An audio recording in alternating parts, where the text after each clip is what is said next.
Actually किताबें तो मैं काफ़ी समय से पढ़ रही थी, लेकिन हाल ही में मैंने कुछ भारतीय अच्छे लेखकों को पढ़ना प्रारंभ किया है, जिनमें से हर कोई जानता है मुंशी प्रेमचंद जी को। उनका मैंने गबन पढ़ा है, गोदान पढ़ा है, और आज ही इस बुक को मैंने जो सेवा सदन है पूरा किया है। मैं चाहती हूँ कि इन सब से जो मैंने कुछ शिक्षाएं प्राप्त की हैं, जिन चीज़ों ने मेरे मन को छुआ है, वो आप लोगों से साझा करूं। हो सकता है छोटी छोटी वीडियो में जो मैं इनको डालूं, एक में पूरा ना हो, दो में ना हो, तीन में ना हो, तो प्लीज़ पेशेंस रखें। प्रेमचंद जी ने सेवा सदन में सुमन का जो चरित्र निर्मित किया है ना, गजब है।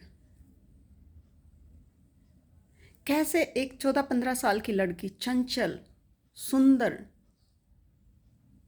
जो दुनिया के दुख और दर्द से बिल्कुल दूर परियों की तरह पली, लेकिन एक घटना ने, सिर्फ वो भी क्या घटना कि उसकी शादी की उम्र होना, और उस शादी की उम्र में दहेज के सांप ने कैसे इनके पूरे परिवार को तहस नहस कर दिया।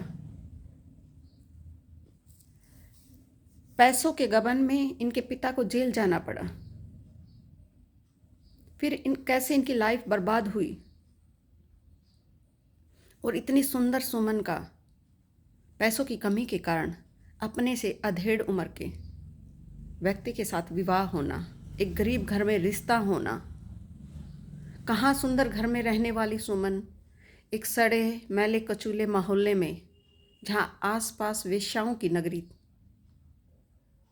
वहाँ रहना पड़ा। कभी रेशम की साड़ी पहनने वाली सुमन दरिद्रता के उस क्षेत्र में आ गई कि उससे इवन एक सूती साड़ी खरीदने तक के पैसे नहीं थे। फिर भी वह कभी स्वयं को कोसती, कभी अपने पति से भी झगड़े करती, परंतु अपने जीवन में ठीक थी, अच्छे से चल रही थी। लेकिन शायद समय को ये मंजूर ना था।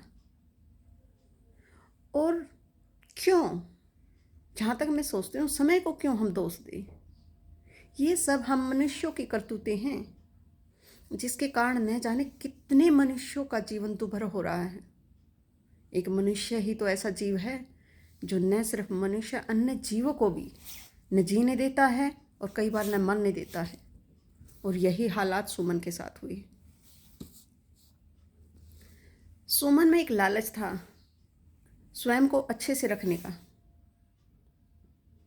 स्वयं के पीछे की, अपने मायके की सेखिया बघेरने का, और कहीं झूठ भी नहीं थी, क्योंकि उसने वो जीवन भी जिया था। उसके पापा ने अपनी दोनों बेटियों को अच्छे से पालन पोषण किया था, लेकिन पति के घर वह हालात नहीं थे। कहीं ना कहीं सुमन समझौता कर रही थी, परंतु उसके सामने ही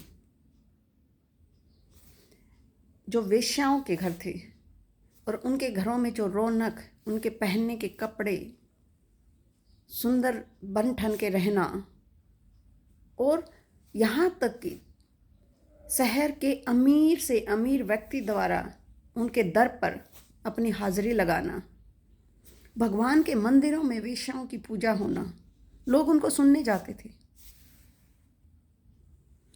और घर की ही इतनी सुंदर स्त्री का घर में अच्छी तरह से सम्मान नहीं होता था।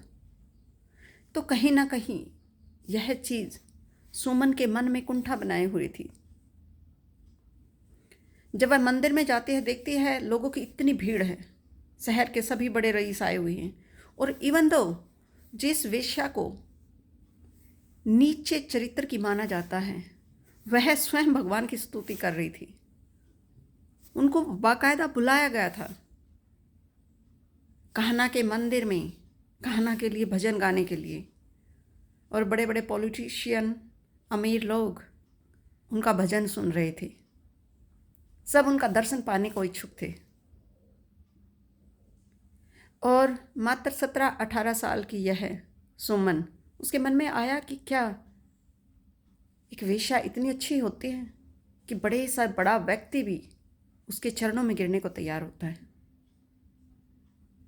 और यहीं से सुमन के जीवन में एक बदलाव आना प्रारंभ होता है और कहीं ना कहीं उसकी अपनी गरीबी उसके अंदर, उसके मन में विद्रोह पैदा करती है।